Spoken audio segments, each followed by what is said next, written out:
Kelangkaan pupuk di Indonesia menjadi salah satu tantangan utama yang dihadapi sektor pertanian. Berikut beberapa faktor di balik masalah ini. Ketergantungan pada impor bahan baku. Sebagian besar bahan baku pupuk seperti fosfat, kalium, dan gas alam masih diimpor. Fluktuasi harga global, kebijakan ekspor, negara pemasok, atau gangguan logistik dapat mempengaruhi pasokan pupuk di dalam negeri. 2. Subsidi yang tidak tepat sasaran. Kebijakan subsidi pupuk seringkali tidak tepat sasaran. Petani kecil yang seharusnya mendapat subsidi justru sulit mengaksesnya, sementara pihak lain yang tidak berhak terkadang memanfaatkannya. Yang ketiga, distribusi yang tidak efisien. Sistem distribusi pupuk sering mengalami kendala seperti keterlambatan pengiriman, penumpukan di gudang tertentu, atau kurangnya pengawasan terhadap jalur distribusi resmi. 4. Tingginya permintaan pupuk. Indonesia memiliki lahan pertanian yang luas dan kebutuhan pupuk yang cukup tinggi. Namun, produksi pupuk dalam negeri belum mampu memenuhi seluruh permintaan tersebut. 5. Penyimpanan dan penimbunan. Beberapa oknum distributor atau pengecer melakukan penimbunan pupuk untuk menaikkan harga di pasar gelap, mempengaruhi kelangkaan di tingkat petani. Yang keenam, perubahan kebijakan pertanian. Adanya perubahan kebijakan atau keterlambatan dalam pengadaan pupuk subsidi juga mempengaruhi distribusi dan ketersediaannya di lapangan. Yang ketujuh, ketergantungan pada pupuk kimia. Sistem pertanian Indonesia sangat bergantung pada pupuk kimia. Padahal, diversifikasi pupuk organik atau alternatif bisa mengurangi tekanan pada kebutuhan pupuk kimia. Solusi yang bisa dilakukan antara lain diversifikasi pupuk, meningkatkan produksi dan penggunaan pupuk organik, peningkatan produksi dalam negeri, membangun lebih banyak fasilitas produksi pupuk, dan mengurangi ketergantungan pada impor. Digitalisasi distribusi. Menggunakan teknologi untuk memantau distribusi pupuk agar lebih transparan dan tidak tepat sasaran. Edukasi petani. Mendorong penggunaan pupuk secara bijak agar lebih efisien dan ramah lingkungan. Langkah-langkah tersebut perlu sinergi antara pemerintah, produsen pupuk, dan petani supaya permasalahan kelangkaan pupuk dapat teratasi secara berkelanjutan. Lalu, bagaimana cara mengubah pola pikir petani supaya tidak ketergantungan pada pupuk kimia? Mengubah pola pikir petani agar tidak tergantung pada pupuk kimia memerlukan pendekatan holistik yang melibatkan edukasi, penyediaan alternatif, dan dukungan kebijakan. Berikut langkah-langkah yang dapat dilakukan. 1. Edukasi dan penyadaran. Pelatihan dan penyuluhan. Adakan program-program pelatihan yang memperkenalkan metode pertanian berkelanjutan seperti penggunaan pupuk organik dan kompos. Dampak pupuk kimia.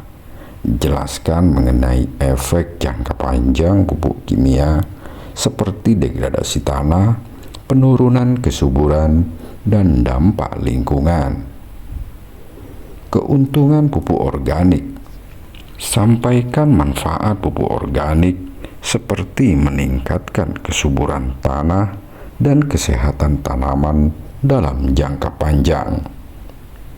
Yang kedua, penyediaan alternatif yang mudah diakses. Promosi pupuk organik. Pastikan pupuk organik mudah diakses oleh petani, baik dari segi harga maupun ketersediaan. Teknologi produksi lokal. Ajarkan petani cara membuat pupuk organik dari limbah pertanian atau bahan alami di sekitar mereka. Demonstrasi lapangan. Lakukan uji coba di lahan petani untuk membuktikan efektivitas pupuk organik dan metode alternatif. 3. Insentif dan dukungan kebijakan. Subsidi untuk pupuk organik. Berikan subsidi untuk pupuk organik seperti halnya pupuk kimia. Kebijakan pembatasan pupuk kimia. Secara bertahap, batasi penggunaan pupuk kimia melalui regulasi yang jelas. Program insentif. Berikan penghargaan kepada petani yang menerapkan praktek ramah lingkungan dan mengurangi penggunaan pupuk kimia. 4. Penerapan teknologi pertanian modern. Teknologi ramah lingkungan. Kenalkan teknologi seperti pertanian berbasis agroekologi dan pertanian regeneratif. Aplikasi digital. Gunakan aplikasi atau platform digital untuk memberikan panduan tentang penggunaan pupuk organik. 5. Peran komunitas dan kelompok tani. Diskusi kelompok. Libatkan kelompok tani dalam diskusi tentang pentingnya pengelolaan tanah yang berkelanjutan. Keteladanan. Dorong petani sukses yang telah beralih ke pupuk organik untuk berbagi pengalaman dan menjadi inspirasi bagi petani lain. Pendekatan jangka panjang. Perubahan bertahap. Jangan memaksakan perubahan mendadak. Biarkan petani mengadopsi metode baru secara bertahap. Evaluasi dan umpan balik. Pantau hasil implementasi dan berikan dukungan lanjutan jika diperlukan. Dengan pendekatan terpadu ini, petani dapat memahami bahwa beralih ke pupuk organik atau metode alternatif bukan hanya menguntungkan lingkungan, tetapi juga meningkatkan produktivitas dan berkelanjutan usaha tani mereka. Apakah petani perlu mengurus perizinan jika ingin membuat pupuk organik sendiri? Secara umum, petani tidak perlu mengurus perizinan jika membuat pupuk organik untuk kebutuhan sendiri di lahan pertanian mereka. Namun, jika pupuk organik tersebut akan diproduksi secara massal dan dijual secara komersial, maka diperlukan pengurusan izin tertentu sesuai dengan peraturan yang berlaku. Berikut adalah detailnya. 1. Pembuatan untuk kebutuhan pribadi. Tidak perlu izin. Selama pupuk organik digunakan untuk lahan sendiri, petani bebas membuatnya tanpa memerlukan perizinan. Pentingnya standar kualitas. Meski tidak perlu izin, petani tetap disarankan mengikuti panduan pembuatan pupuk organik yang benar agar hasilnya efektif dan tidak merusak tanah. 2.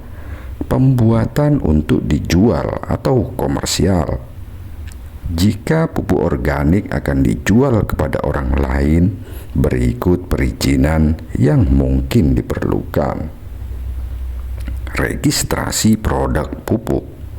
Menurut Peraturan Menteri Pertanian Nomor 1/1/SR-30/1/2019, semua produk pupuk yang diperdagangkan harus didaftarkan ke Kementerian Pertanian. Sertifikasi mutu.